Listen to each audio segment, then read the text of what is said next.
Deus de Isaque, Deus de Jacó. Tu és também o nosso Deus, o nosso Adonai. E nesta noite, Pai, estamos na tua santa casa, diante da vossa santíssima presença, para cumprir nesta noite uma das tuas ordenanças. Ó Deus, recebe o nosso louvor, recebe a nossa adoração. Obrigado, meu Deus, obrigado, meu Pai, pelas tuas, ó Deus, servas, que, ó Deus amado, tem buscado a tua face e tem se comprometido, ó Deus, em estar preparando, ó Deus, e ornamentando a mesa para a Santa Ceia do Senhor. A irmã Dina, ó Deus, a responsável, e todos os outros e outras que fazem parte, ó Deus, deste momento que em breve estaremos aqui mais uma vez repetindo. Pai amado, Pai querido, também te peço e te agradeço, ó Deus, pela devocional feita, ó Deus, pelas tuas servas, a tua serva Joselma e a tua serva Andressa, pelo teu servo Adriano, pelo seu servo David, e por todos que aqui tiveram te louvando e bendizendo o teu santo nome. Perdoa os nossos pecados, lança por terra todas as nossas iniquidades, ó Deus, e nos prepara para fazermos a tua vontade nesta noite. Usa-me como instrumento em tuas mãos. Pai, conforta e consola o coração de todos aqueles que estão enlutados neste dia. Ó Deus, somente hoje foram sepultados 5 pessoas ali no cemitério de Mata de São João. 5 famílias que estão tristes, que estão chorando. Que o teu Espírito Santo console e conforte em nome de Jesus. É a oração que nós te fazemos e te agradecemos. Amém. Os irmãos podem sentar. Meus amados irmãos, louvado seja o nome do Senhor, nosso Deus. Para que a gente possa, para que a gente possa, nesta noite, poder descrever acerca dessa ordenança de Deus, é preciso que a gente volte um pouco no tempo. Voltar um pouco no tempo é força de expressão, porque na verdade é voltar muitos e muitos séculos atrás, até o tempo, o período onde o povo de Deus estava no Egito. E até então eles viviam uma vida relativamente boa, porque o povo de Deus, durante o período que esteve no Egito, não foi todo o período como escravos. Cerca de mais ou menos 200 e poucos anos, ou seja, 220 anos, foi até que uma vida, até certo ponto eu diria que agradável. E somente depois dos 220 anos, os 210 anos que vieram depois, foi realmente doloroso. O povo de Deus passou 220 anos de forma mais tranquila. Eles estavam no Egito como se fossem os próprios egípcios. Eram respeitados pelos egípcios, desenvolveram, aumentaram as suas famílias no Egito, tinham suas posses no Egito, tinham suas casas, mas José, que era muito respeitado, considerado o Zafenate Paneia, título dado pelo próprio faraó. E Zafenate Paneia significa o salvador do mundo, porque na verdade José salvou o Egito de deixar de existir, quando Deus determinou que haveriam 7 anos de fome e 7 anos de fartura. Primeiro 7 anos de fartura, depois 7 anos de fome.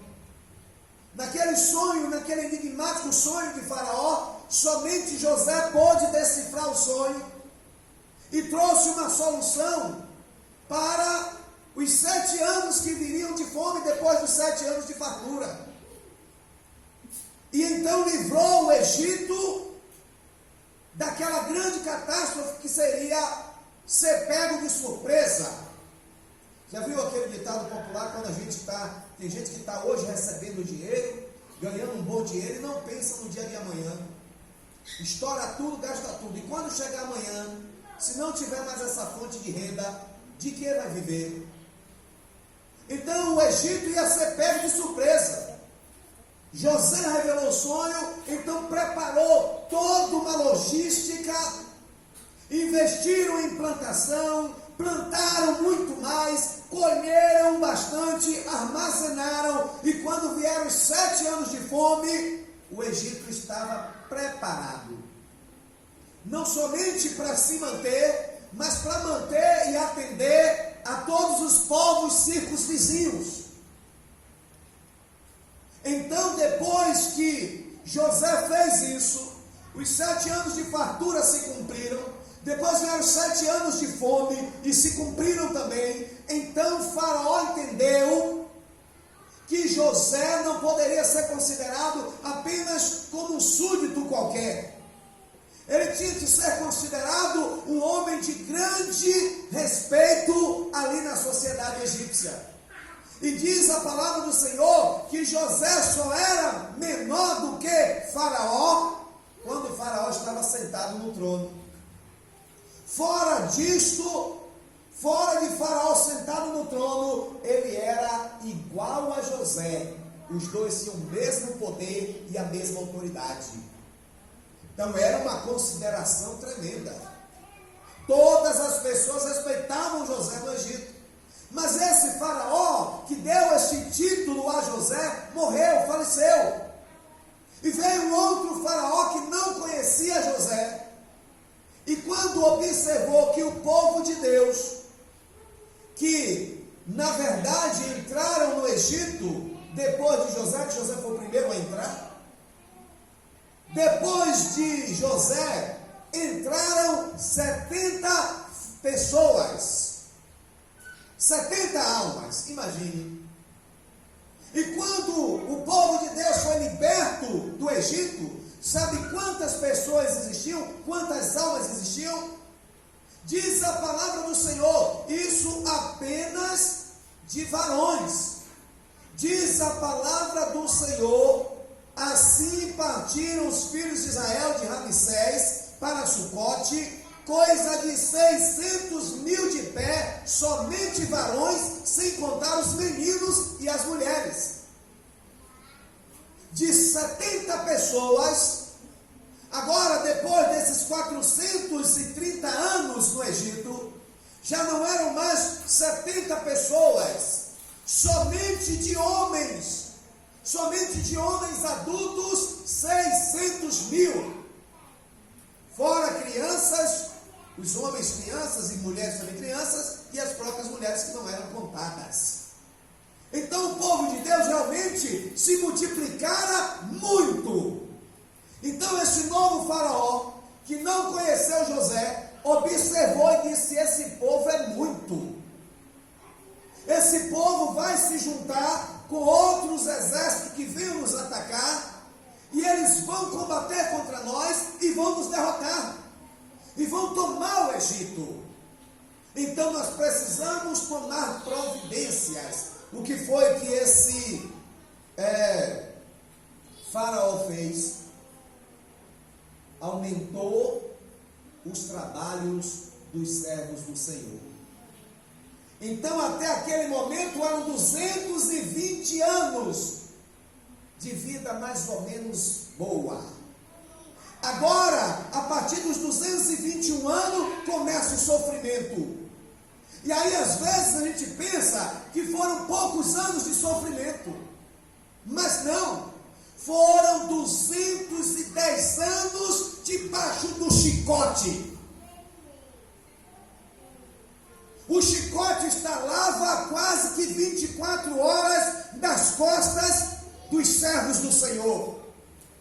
Porque este homem, este novo faraó, entendeu que esse povo estava se multiplicando muito e que causava um certo risco iminente para os próprios egípcios. E ele precisava tentar impedir que o povo de Deus continuasse crescendo. Então ele achava que se aumentasse a carga dos homens, botasse os homens para trabalhar o dia todo, para construir as cidades, para fazer as grandes obras, quem sabe as pirâmides tão conhecidas do Egito. E ele imaginava que quando os homens chegassem em casa, chegariam todos eles quebrados, cansados, e não conseguissem ter relações com as suas esposas, porque eles iam chegar tão cansados, o dia todo chicote cantando nas costas, o dia todo amassando barro, o dia todo fazendo as edificações, o dia todo construindo cidades. Mas ainda assim, quando chegavam de noite em casa, Deus tirava o cansaço das costas daqueles homens, servos do Senhor, e parecia que eles nunca tinham trabalhado, parecia que eles passaram o dia todo tranquilo, e aí haja fazer filho. Então o faraó, percebendo, determina que as parteiras matem todos os meninos que nascessem. Então está as hebreias, as mulheres do povo de Deus, grávidas. E na hora de dar à luz, as egípcias parteiras tinham que ficar de tucaia, para na hora que a hebreia fosse dar à luz, elas fossem fazer o parto e matassem as crianças. Quem sabe na hora de sair pegar no pescoço, né? Torcer o pescoço dos bebezinhos, matar os bebezinhos. Mas a palavra do Senhor diz que elas temeram ao Senhor. Aleluia. As hebreias temeram a Deus. Nós não podemos fazer isso. Como nós vamos fazer isso? Elas temeram a Deus e não mataram nenhum bebê. Então o faraó disse: como que é isso? Eu dei uma ordem aqui que todas as hebreias, quando dessem a luz, vocês matassem as crianças, e continua esse povo crescendo e se multiplicando. E as parteiras, para não morrer, disseram para o faraó: é que as hebreias, elas são espertas, e elas dão a luz e a gente não percebe, elas escondem a gravidez, e na hora de dar a luz, elas dão a luz e a gente não sabe. A gente fica sem saber. Mas veja o sofrimento pelo qual está passando agora o povo de Deus.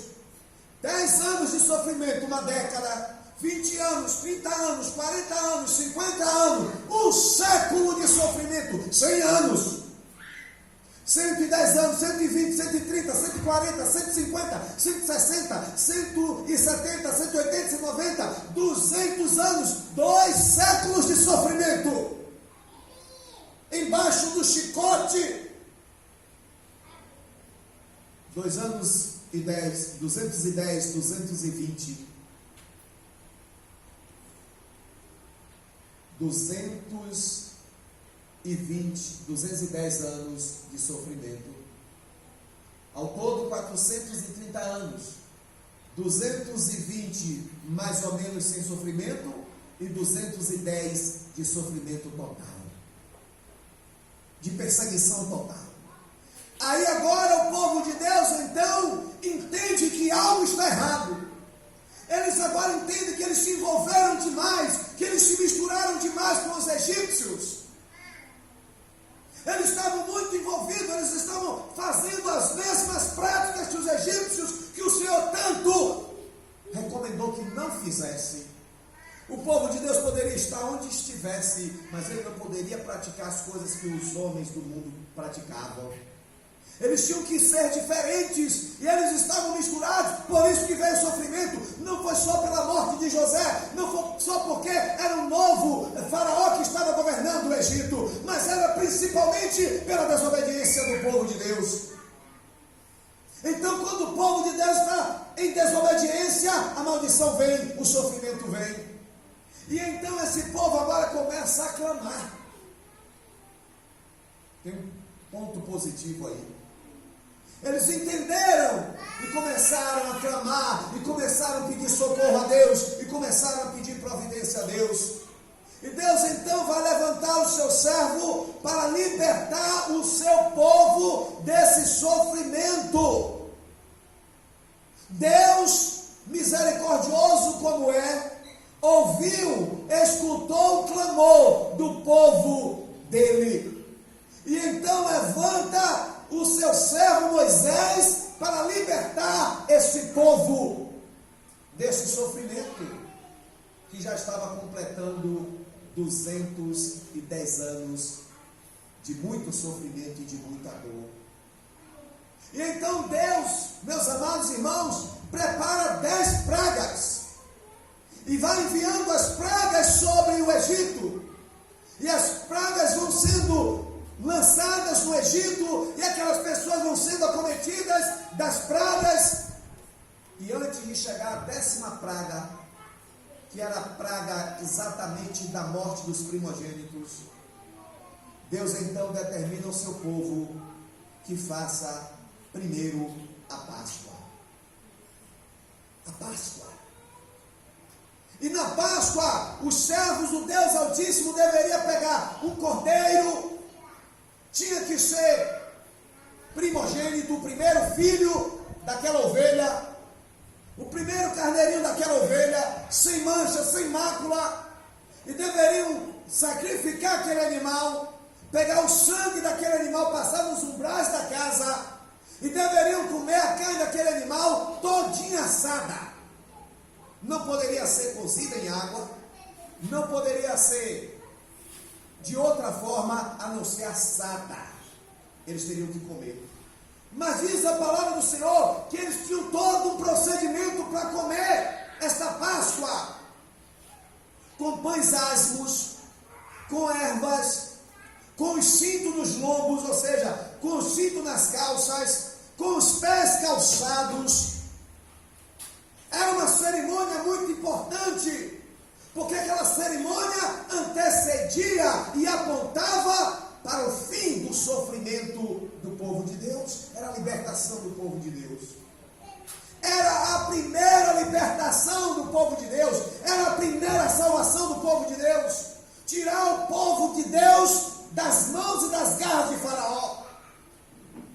E diz a palavra do Senhor que então tudo isso foi feito.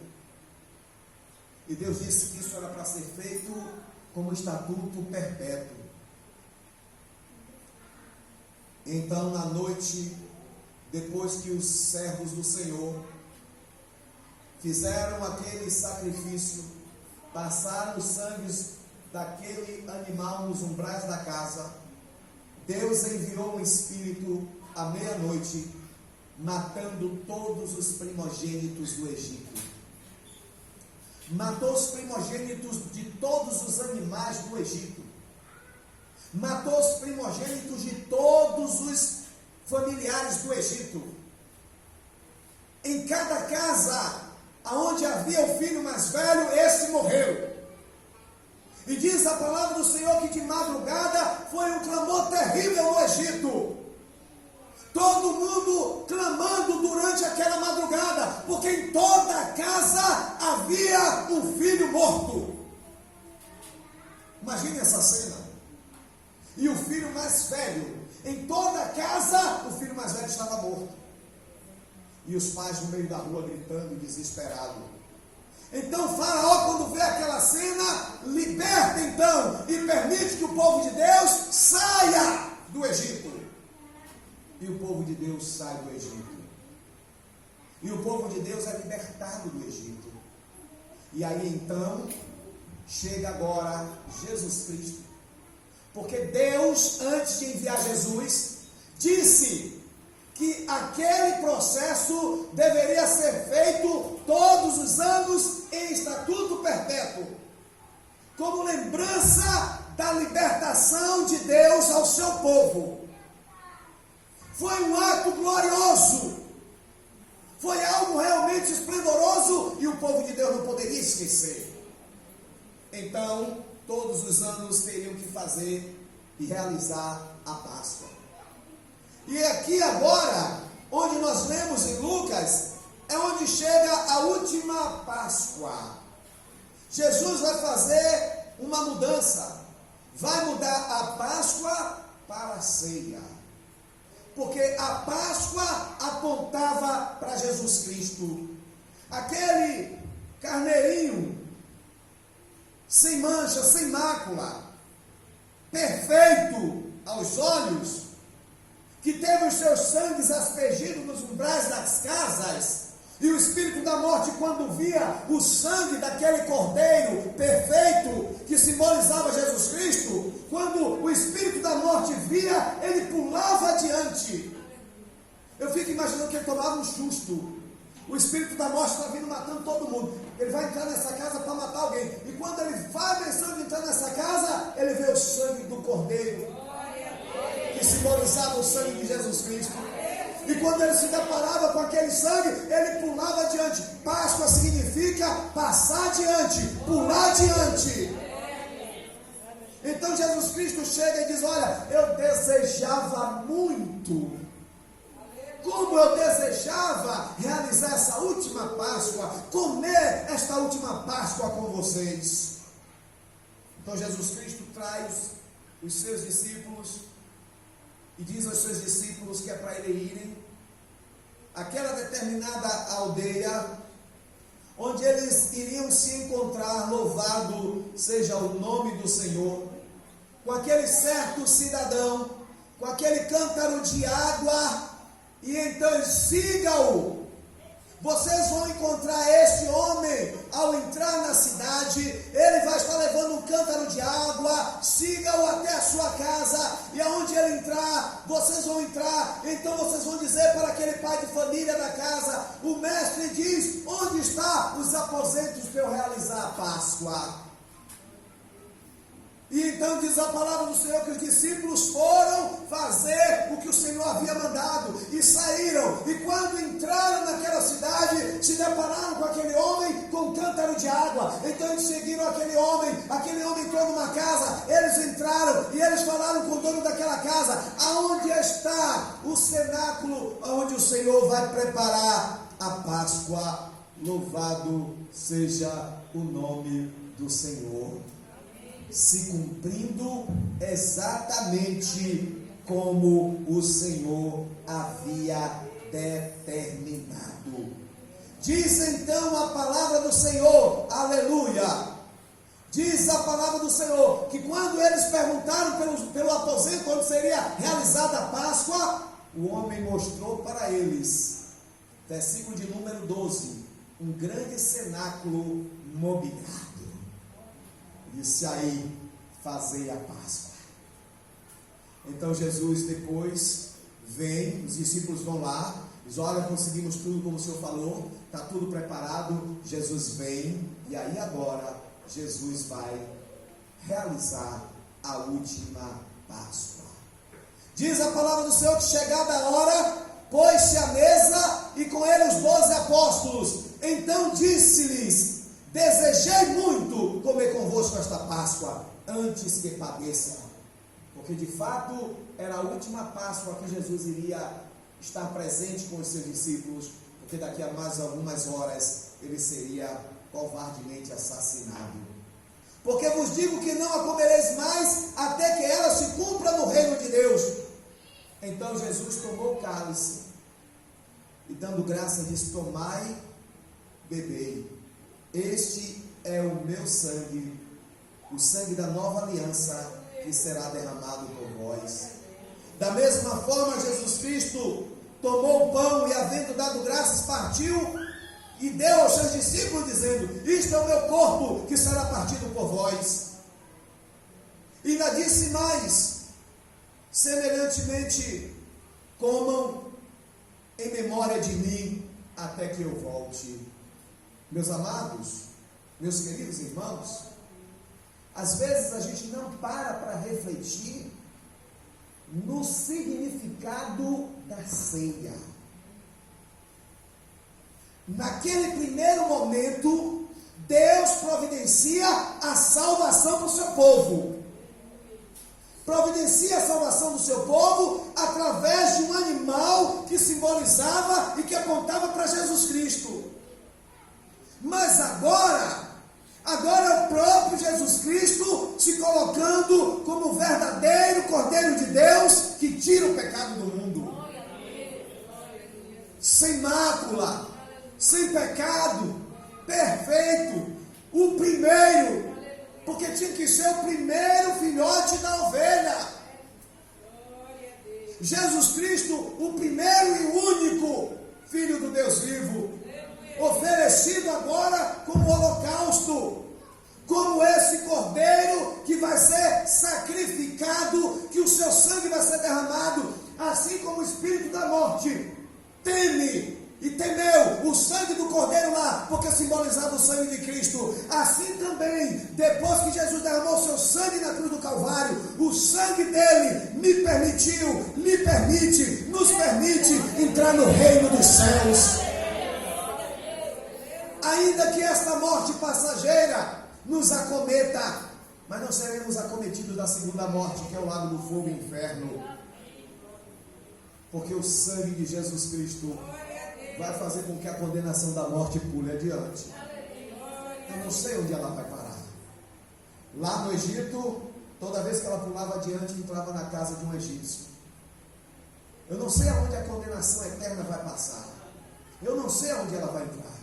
Eu só sei que na minha casa, na sua casa, na nossa casa ela não vai entrar, porque o sangue do Cordeiro está lá. Mas a gente precisa então refletir na importância e no significado. Aquilo que aconteceu no Velho Testamento aprontava para o Novo, tinha que se cumprir, porque aquilo não era eficaz para toda a vida, foi para aquele momento, foi para tirar o seu povo das garras de Faraó naquele momento. Mas Deus precisava providenciar um sacrifício que fosse válido para sempre, porque tudo aquilo era passageiro, estava apontando para algo perfeito que aconteceu na pessoa de Jesus Cristo, na humildade de Jesus Cristo e na obediência de Jesus Cristo ao seu Pai, ao Todo-Poderoso, aquele que criou os céus e a terra e tudo quanto neles há. Então a gente, quando vai para a ministração da Santa Ceia, a gente precisa estar preparado para esse momento, porque como Deus pedia que o seu povo fizesse a comemoração da Páscoa em estatuto perpétuo, então ela se encerra em Jesus Cristo. Até os dias de Jesus Cristo tinha que ser feita, agora Jesus Cristo assume o papel daquele cordeiro, é crucificado por nós, e a partir de agora Jesus implanta a Santa Ceia do Senhor, no Senhor, para o Senhor. E aí, ela é tão importante, tem tanta confusão, tem tanta gente que fala tantas coisas acerca da ceia, mas eu quero me ater apenas ao que a palavra diz. Olha o que Jesus Cristo disse: tomando o pão e havendo dado graças, partiu e deu-lhe dizendo. Os irmãos, a igreja toda, lê para mim aí o que foi que Jesus disse. Pronto. Jesus pegou o pão, partiu, entregou aos seus discípulos e disse: tomem, comam, isso é pão. A Bíblia diz que ele pegou o pão, partiu o pão e, tendo dado graças, entregou aos seus discípulos, dizendo: tomai e comei, este é o meu corpo que será partido por vós. Então, quando a gente, eu não posso aceitar o que muitos aceitam. É o simbolismo, é simbólico. Esse pão nunca vai ser, nunca será o corpo, não é e nunca será o corpo de Cristo. Pensar desta forma é menosprezar o que Cristo disse. Porque ele não disse que este era um pão que simbolizava, este é o meu corpo. Não se engane.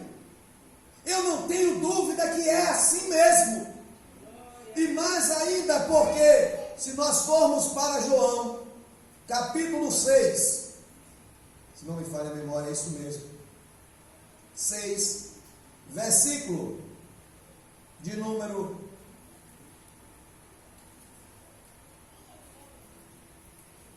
35. Ele diz assim, João, Evangelho segundo escreveu João 6,35, Jesus diz assim: eu sou o pão da vida, aquele que vem a mim não terá fome, e quem crê em mim nunca terá sede. Aí ele vai mais além, versículo 48 do mesmo João 6, eu sou o pão da vida. Mais uma vez, vossos pais comeram maná do deserto e morreram, porque aquele não é o pão da vida. Este é o pão que desce do céu, para que o que dele comer não morra. Porém, eu sou o pão vivo que desceu do céu. Se alguém comer deste pão, viverá para sempre. E o pão que eu der é a minha carne, que eu darei pela vida do mundo. Olha a confusão. Disputavam, pois, os judeus entre si, dizendo: como nos pode dar este a sua própria carne? Jesus, pois, estou no versículo 53. Jesus, pois, lhes disse: na verdade vos digo, que se não comerdes a carne do Filho do Homem, e não beberdes o seu sangue, não tereis vida em vós mesmos. Todos nós, os servos do Senhor, temos que comer da carne de Jesus e beber do sangue de Jesus. Agora, como é que a gente vai beber do sangue de Jesus? Como é que a gente vai comer da carne de Jesus? Eles não entenderam. Eles ficavam disputando. Como pode esse homem dizer isso? Como nos pode dar este a sua própria carne a comer? Então, eu entendo que primeiro, nós comemos a carne e bebemos o sangue de Jesus, e se não comemos a sua carne, não bebemos do seu sangue, porque diz a palavra do Senhor: quem come a minha carne e bebe o meu sangue tem a vida eterna, e eu ressuscitarei no último dia, porque a minha carne verdadeiramente é comida e o meu sangue verdadeiramente é bebida. Quem come a minha carne e bebe o meu sangue permanece em mim e eu nele. Então, todas as vezes que você cumprir o mandado de Deus, você está comendo a carne dele e você está bebendo o sangue dele. Primeiro passo. Segundo passo, todas as vezes quando você se reúne na igreja do Senhor para participar de um momento como este da Santa Ceia, e quando nós vamos realizar isso aqui, eu vou pegar daqui a pouco todos esses elementos. Vou pegar principalmente o elemento vinho, depois de ter pegado o elemento pão, e eu vou pegá-lo e vou fazer, imitando Jesus Cristo, vou pegar esse pão e vou dar graças a Deus. Esse pão que veio da padaria, esse pão que foi feito pela irmã Judite, não? Pela irmã Judite, uma irmã da primeira igreja batista que faz o pão da nossa Santa Ceia. Eu vou pegar esse pão que a irmã Judite fez, e quando eu pegar nas minhas mãos esse pão que a irmã Judite fez juntamente com a igreja, quando eu erguer esse pão, e quando eu der graças a Deus, e quando eu disser para os irmãos comerem e beberem, eu vou dizer, como o Senhor disse: tomai e comei, este é o meu corpo que será partido por vós. Os irmãos não vão estar comendo o mesmo pão que a irmã Judite fez. Eu vou suspender o pão que a irmã Judite fez, mas quando eu der graças a Deus, eu vou dizer: tomai e comei, este é o meu corpo que será partido por vós. Quando eu pegar o cálice desse suco de uva, que foi feito, eu não sei em que fábrica foi, mas quando eu pegar ele, quando eu der graças a Deus, eu vou dizer: tomai e bebei, este é o cálice do meu sangue, do sangue da nova aliança, do Novo Testamento. É o pacto no sangue do Senhor Jesus tomai e bebei, este é o cálice da nova aliança no meu sangue. Não foi no sangue mais daquele carneiro, não é mais no sangue do bode, não é mais no sangue do boi, não é mais no sangue da pomba, que até a pomba ofereciam como sacrifício, não é mais como o sangue das rolinhas que ofereciam em sacrifício. Agora é o sangue do próprio Jesus Cristo que foi derramado na cruz do Calvário. Esse novo pacto, essa nova aliança que nos dá direito a entrar pelas portas na cidade santa. Então, meu irmão, não é uma coisa simples. Tanto não é uma coisa simples, e eu tenho dito isso, que aí é que vem se cumprir o que está em 1 Coríntios. Se esse pão não tivesse nenhum valor, foi feito na padaria, o vinho foi feito na fábrica, continua a mesma coisa, ele no máximo poderia causar em nós um aumento de peso. O pão poderia causar em nós, porque o pão engorda, né? O pão poderia nos engordar. O vinho poderia, principalmente para quem tem problema de diabetes, embora que ele seja um vinho totalmente sem água, somente suco de uva, é o chamado suco integral, mas não, ele não é um vinho simples após o momento da consagração. Ele não é apenas um pão simples depois do momento da consagração. Aí, o apóstolo Paulo, em 1 Coríntios 11, versículo 28, vai dizer que não é um pão qualquer e não é um suco qualquer. Examine-se, pois, o homem a si mesmo, e assim coma deste pão e beba deste cálice. Porque o que come e bebe indignamente, come e bebe para a sua própria condenação, porque não está discernindo o corpo do Senhor, está vendo? Não discernindo o corpo do Senhor. Ele está em pecado, não pede perdão a Deus pelo pecado. É o momento, é agora. Durante este culto aqui agora é hora de fazer reflexão. Senhor, durante a semana eu falei tanta bobagem, eu pensei tanta bobagem, eu fiz tanta besteira. Porque se fosse no passado, se fosse ainda no Velho Testamento, toda semana nós teríamos que matar e sacrificar um carneirinho para tirar os nossos pecados. Nós teríamos, quem sabe, de ano em ano, sacrificar um bode, o bode da expiação. Depois soltar esse bode no meio do mato e ele sairia carregado de espírito maligno e dos pecados da humanidade. Mas Jesus Cristo morreu por nós. Não vamos pegar mais bode de expiação para botar aqui. Não vamos matar mais carneiro aqui para nos remir de pecado. Jesus Cristo já morreu. E o sacrifício dele só foi feito uma vez e vale para sempre. Nunca vence, não tem data de validade. Então, no momento que eu peco, eu recorro ao sangue de Cristo. Pai, me perdoa, me lava de novo, me purifica. Então, se alguém cometeu alguma barbaridade durante a semana, é com você e com Deus. Peça perdão agora. Examine aí, será que não tem nada que não lhe impeça? Se tiver, se examine. Não é o pastor que determina quem participa desse momento. E o pastor que faz isso está equivocado. É o Espírito Santo de Deus. Quando o homem se autoexamina, o Espírito Santo de Deus mostra dentro dele o que há de errado.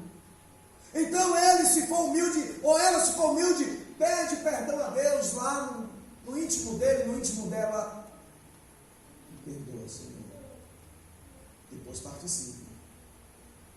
Porque senão você não está decidindo o corpo de Cristo. Não é qualquer coisa.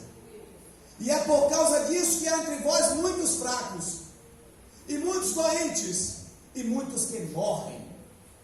Porque se nós nos julgássemos a nós mesmos, não seríamos julgados, está vendo? Mas a gente não quer ser julgado, a gente não nos julga. E nem gostamos de ser julgado, né? Como você não se julga e não vai ser julgado. Olha, pega isso aqui. Receba essa palavra aqui, olha, atente bem. Porque se nós nos julgássemos a nós mesmos, não seríamos julgados. O que é isso? É você se autocorrigir. Pastor, eu posso me autocorrigir? Posso, sim. E se eu não me autocorrigir, aí o Senhor vai fazer. A depender da situação, a polícia vai fazer. Porque se nós mesmos, se nós mesmos nos julgássemos a nós, não teria ninguém para julgar a gente.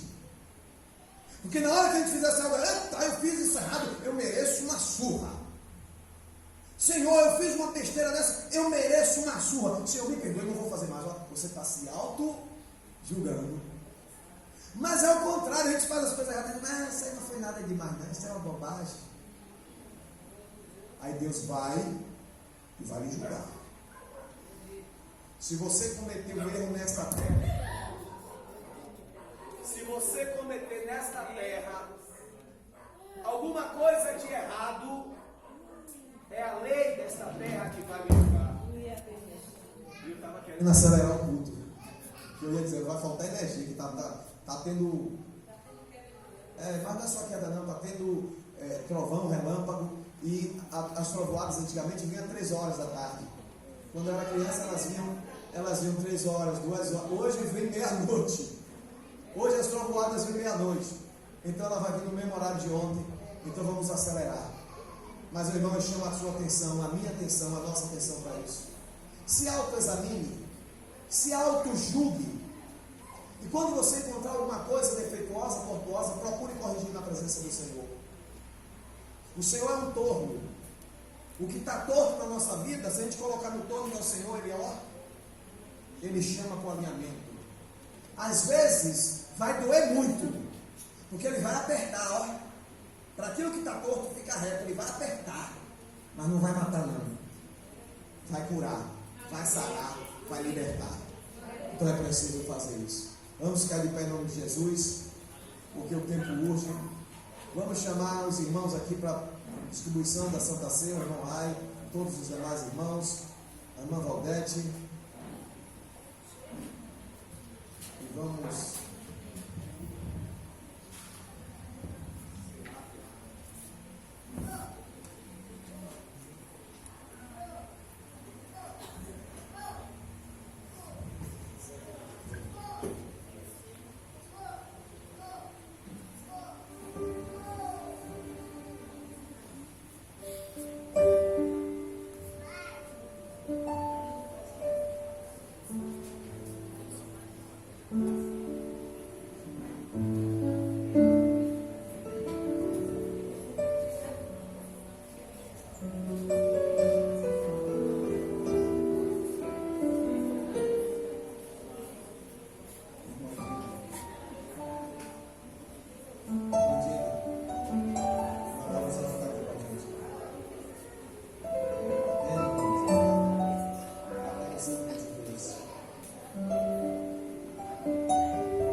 Seja bendito o Cordeiro que na cruz por nós padeceu. Seja bendito o seu sangue que por nós pecadores verteu.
que nos provam o quanto Ele amou. Desde essas chagas purezas para o mais torpe pecador, pois que mais alvo se a o teu sangue nos torna Senhor. Amém? Vamos orar agora. Dá um intervalo para a oração. E o nosso irmão Raimundo vai estar orando agora pelo elemento que até o momento é tal, em nome de Jesus. Louvado seja Deus, meu Pai. Bendito seja o nome santo do Senhor Jesus. Eu dou glória ao Pai, ao Filho e ao Espírito Santo de Deus, soberano Deus e amado e eterno Pai. No nome santo do Senhor Jesus, meu Pai, eu levanto, Senhor da glória, a minha voz diante do Pai, do Filho e do Espírito Santo de Deus, pedindo ao Senhor, meu Pai, em nome de Jesus, nos lava com teu sangue, meu Pai, nos purifica com teu sangue, meu Pai, que foi derramado, Pai, lá naquela cruz, Senhor da glória. Continua, meu Pai, nos abençoando, nos dando força, nos dando graça, meu Pai amado. Escreve, meu Pai, nosso nome no livro da vida, porque o Senhor é poderoso, é maravilhoso, meu Pai amado. É por isso, meu Pai, que nós estamos aqui, porque o Senhor está aqui, meu Pai. O que seria de nós sem a tua santa presença, Deus? O Senhor, meu Pai, é grande, o Senhor está acima de tudo, o Senhor é poderoso, o Senhor é maravilhoso. Oh, Santo Deus de Israel, o Senhor é maravilhoso, meu Pai. Entra com providência, Santo de Israel. Vai trabalhando poderosamente nas nossas vidas, nos dando direção, meu Pai amado. A tua palavra, meu Pai, nos fala, meu Deus amado, que muitos são chamados, meu Pai, mas poucos são escolhidos, Senhor da glória. E o Senhor veio, meu Pai, com a força, com a graça, nos preparar, meu Pai, para aquele grande dia, Senhor da glória. Continua, meu Pai, abençoa, meu Pai, o teu pão, meu Pai, que nesse momento, meu Pai, já sempre transformado na tua carne, meu Pai. Abençoa poderosamente em nome do Pai, do Filho e do Espírito Santo de Deus. E assim eu te agradeço em nome de Jesus. Manda a luz agora, pastor. Pai, em nome do nosso Senhor e Salvador Jesus Cristo, nós nos encontramos aqui. Nós nos alegramos, Senhor, por essa cerimônia que está feita. Nós estamos lembrando, Senhor, da tua morte até o que o Senhor venha. Porque é por causa da sua morte, Senhor, que nós estamos tendo vida em nós mesmos, Pai. Obrigado por esse dia maravilhoso. Graças a Deus, Senhor, que o Senhor morreu por nós. Nós nos alegramos pela sua morte, Senhor, porque o Senhor ressuscitou no último dia. E hoje nós podemos, Senhor, ser chamados filhos de Deus por causa do Senhor Jesus. Obrigado por esse dia, por essa noite. Em nome do nosso Senhor e Salvador Jesus Cristo. Amém. O sangue de Jesus Cristo nos sara, nos limpa. Então, quando nós formos tomar deste cálice, eu estou te pedindo, Senhor, que ele entre, ó Deus, em nosso corpo como um remédio, como uma vacina. Deus, eu não vi, apenas ouvi falar que alguém em algum lugar estava vendendo a unção contra o coronavírus. Pai, nós não estamos aqui para vender nenhuma unção, mas aqui, ó Deus, crendo no teu poder, crendo na tua graça, crendo na tua glória,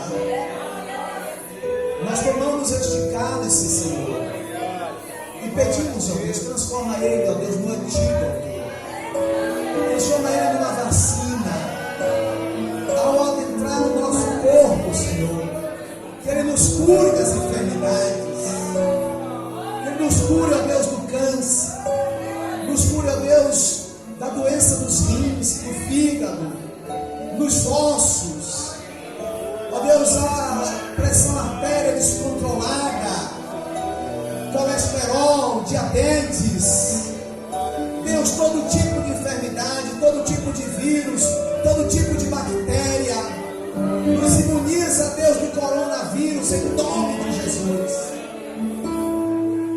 Deus, o teu servo Paulo diz que eu recebo recebi do Senhor o que também vos ensinei, que o Senhor Jesus Cristo, na noite que foi traído, ele tomou o pão, ele partiu, e ele entregou aos seus discípulos e disse: tomai e comei, este é o meu corpo que será partido por vós. Depois disso, meu Senhor, ele tomou o cálice e disse: tomai e bebei, este é o cálice da nova aliança do meu sangue. Tomai e bebei, em memória de mim, até que eu volte. Pois bem, Senhor, agora, Pai, nós pegamos este pão, agora nós elevamos este pão, nós consagramos este pão a Ti, e agora, ó Deus, nós dizemos da autoridade do Espírito Santo, em nome do Pai, do Filho e do Espírito Santo, dizemos: tomai e comei, este é o meu corpo que foi partido por vós. Comamos todos.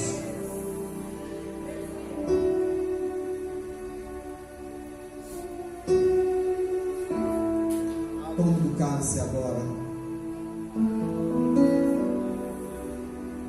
e beba, porque é o cálice da nova aliança no sangue de Jesus Cristo.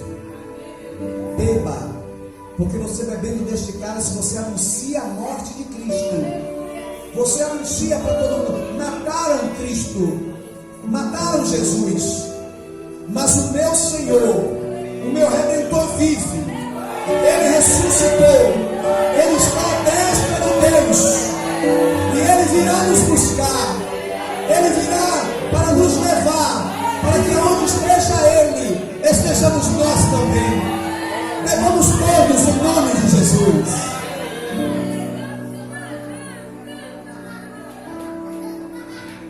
Aleluia. Enquanto os irmãos vão recolher os copos, nós vamos louvar a última estrofe. Se nós a Ti confessarmos e seguirmos na Tua luz, Tu não somente perdoas, purificas também, ó Jesus. Sim, de todo pecado, que maravilha desse amor, pois que mais alvos que a neve, o Teu sangue nos torna, Senhor.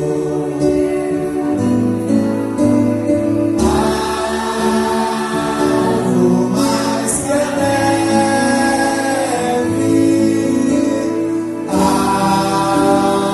algo mais que a neve,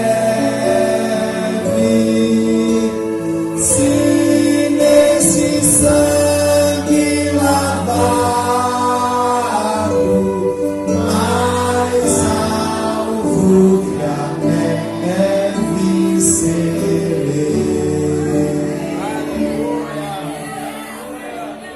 Deus Pai, Deus Filho, Deus Espírito Santo, nos leve em paz para os nossos lares. Nos dê uma noite tranquila, embaixo da Tua proteção divina. E um dia de amanhã de boas notícias, em nome de Jesus e para a glória de Jesus.